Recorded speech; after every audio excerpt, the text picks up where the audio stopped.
Come algo. Te sentará bien. No puedo pensar en comer con mi padre detenido por asesinato. Un hombre tan bueno como él es que de verdad no me entra en la cabeza. Serénate, seguro que le dejan ir. No tienen pruebas, no pueden retenerlo porque sí. Pero es que si mi padre es incapaz de matar a una mosca, si cuando encuentra una cucaracha en la cocina la coge y la saca al patio. Seguro que le dejan ir, es cuestión de tiempo. Si no lo han soltado todavía es por cuestiones absurdas como el papeleo. Dios la oiga, señorita. Petra solo juega en su contra la pelea con Jesús porque había testigos. Y le da un motivo, pero estoy segura de que no es suficiente para condenar a un hombre. Y además que fue Jesús quien se lanzó a por mi padre. Yo ya lo sé, a mí no tienes que convencerme. Sé que tu padre es inocente.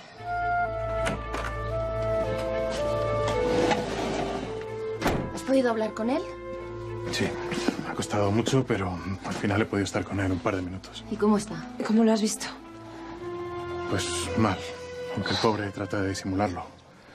Está preocupado por ti, Petra. ¿Le han dado de comer? Algo le han dado.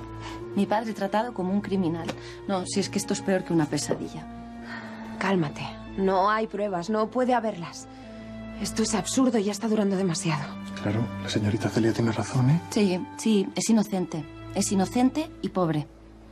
Perdona, no lo entiendo. ¿Qué tiene eso que ver? No, usted no lo entiende porque no lo ha vivido. Pero la palabra de un hombre pobre vale tan poco como la de una mujer. Quizá no le hagan tanto caso.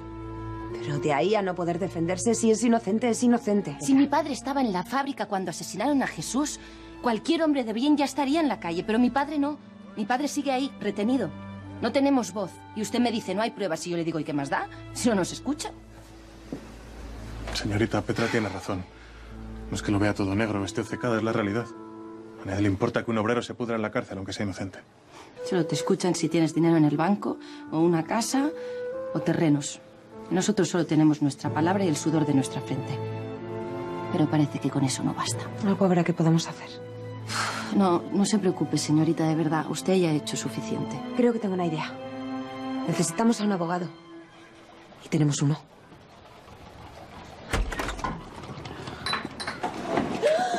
¡Padre! Qué alegría más grande, hija. ¿Cómo está? Pues ya ves, entero. Ay, Dios mío, ¿qué le han dado de comer? ¿Estará muerto de hambre? No, de hambre y de frío. En el calabozo no te dan ni cocido ni manta. Vamos, que he pasado una noche horrorosa. Pero mira, gracias a Dios ya estoy aquí. Ay, pero no se preocupe, que le voy a preparar un caldo que se le van a quitar todos los males. Ahí me vas a ver a Gloria. Suegro, por fin. Sabía que ibas a cuidar de ella. Se ha hecho lo que se ha podido. Señorita Celia, muchas gracias por estar en mi casa. Es usted muy considerada. No tenía por qué haberlo hecho. En casa también estábamos muy preocupadas por usted, Benjamín. Además, no podía dejarlos solos.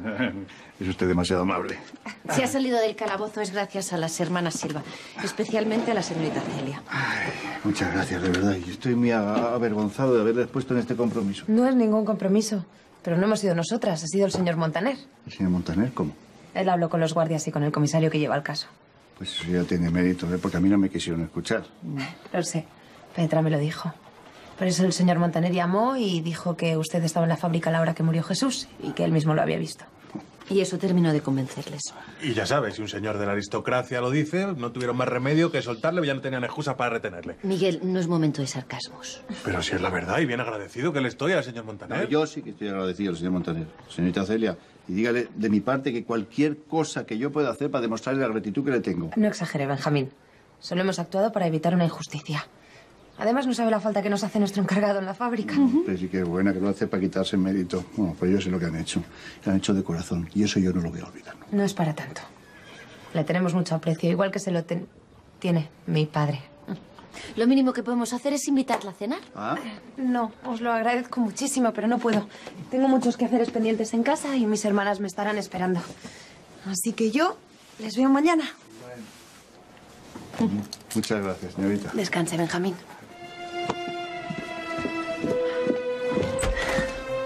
Gracias de nuevo. No se merece.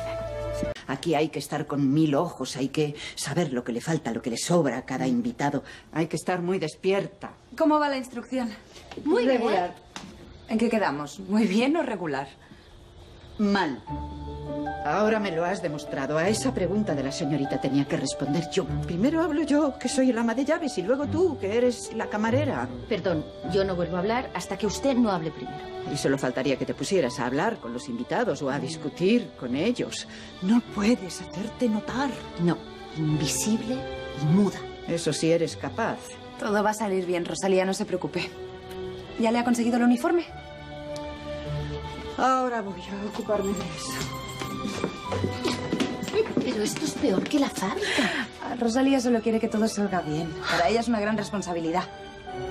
Gracias. Eso no es nada. Sí, para mí sí, es un gran favor. Y por encima de todo es un trabajo.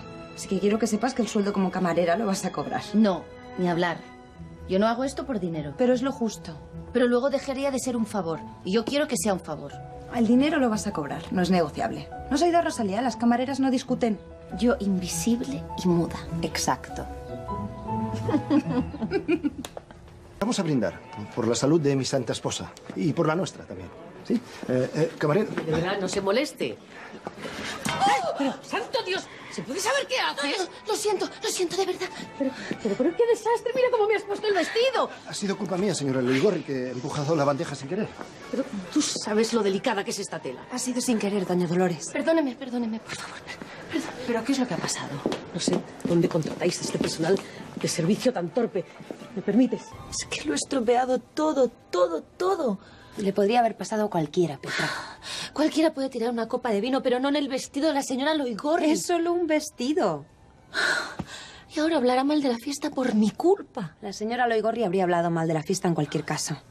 Esa mujer es así, hubiera encontrado cualquier motivo. Y ahora doña Rosalía me quiere matar. Me dijo que lo haría fatal y tenía razón. No te preocupes por Rosalía. Aquí no ha pasado nada grave. Y yo no pienso dejar que las cosas se saquen de quicio. Es que me da mucha rabia. Me muero de la vergüenza. Mire, me voy. Petra, nada de vergüenza. Ahora mismo volvemos al salón y te pones a trabajar como si nada. Pero con orgullo. ¿Prometido? Prometido. Ajá. Vamos. Con este van 30. Y todavía vamos por la mitad de los pedidos. ¿Qué es de un pretendiente? Llevamos un día tan ajetreado que ni tiempo he tenido de abrirla. ¿Ya que espera? Yo no podría. Tranquila, no es de ningún pretendiente. Ha llegado esta mañana y esperaba tener alguna pausa en la jornada para poder leerla. ¿Y cómo sabe que no es una carta de amor si todavía no la ha leído? Es una carta de don Víctor Dumas, catedrático de la Sorbona de París. Nos escribimos muy a menudo. Pero entonces, hagamos una pausa. Hay que leer esta carta. Y más si es de un amigo tan especial. No hay nada de eso. Nos mantenemos en contacto epistolar. Hablamos de los libros que leemos, de los artistas que nos gustan. Salgamos de dudas.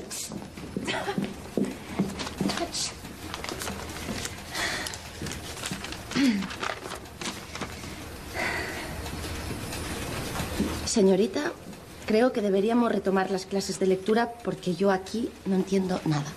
¿Cómo vas a entenderla si está en francés? Ah, El hombre es la más elevada de las criaturas. La mujer el más sublime de los ideales. Dios hizo al hombre para un trono y a la mujer para un altar. lo que decía yo, una carta de amor. Es un poema del escritor francés Víctor Hugo. Ese hombre la está cortejando. A ver, la está cortejando a su manera. Con poemas y palabras de otros escritores. ¿Pero que no lo ve? ¿Que no lo ve? Ha dicho la palabra altar.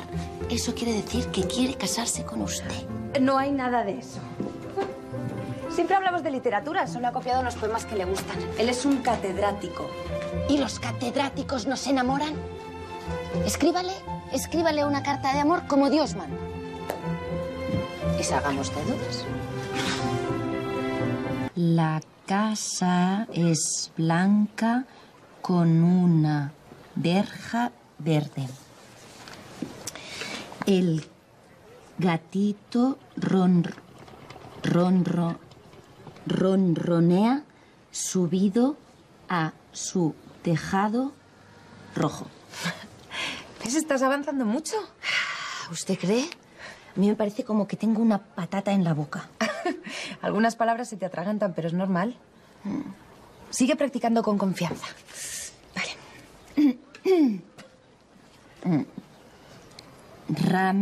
Ramiro.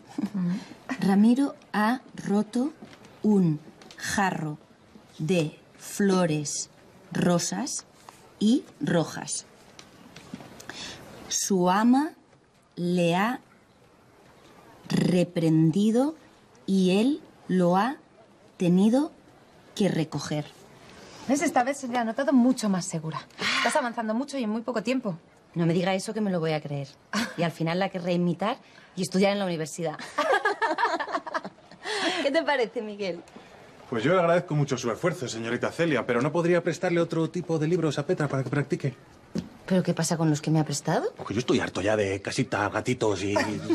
Miguel tiene razón. Tenemos que empezar con los libros de adultos, Petra. Mañana mismo te traigo una novela. Uy, pero eso tendrá muchas palabras para mí, ¿no? Pero una con dibujos, ¿no? Te traigo una novela cortita y con muchos dibujos, te lo prometo.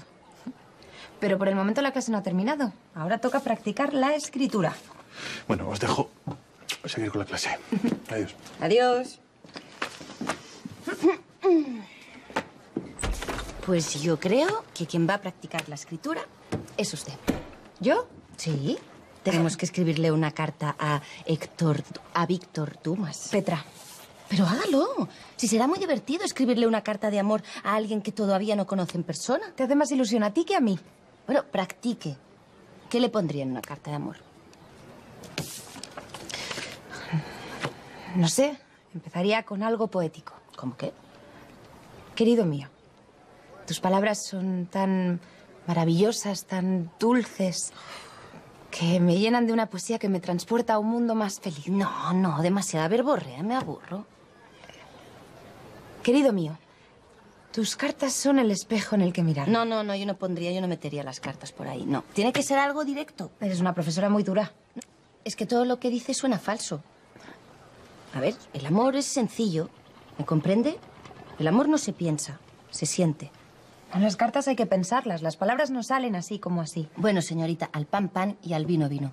¿Usted no sabe qué es lo que les gusta escuchar a los hombres de sus amadas? No. Pues tome nota. A ver. No hay palabras en el mundo para escribir lo que siento por ti. Parece mentira que yo, que amo tanto las letras, no encuentre las que necesito. ¿Será porque todavía no se ha inventado una palabra para definir todo lo que siento?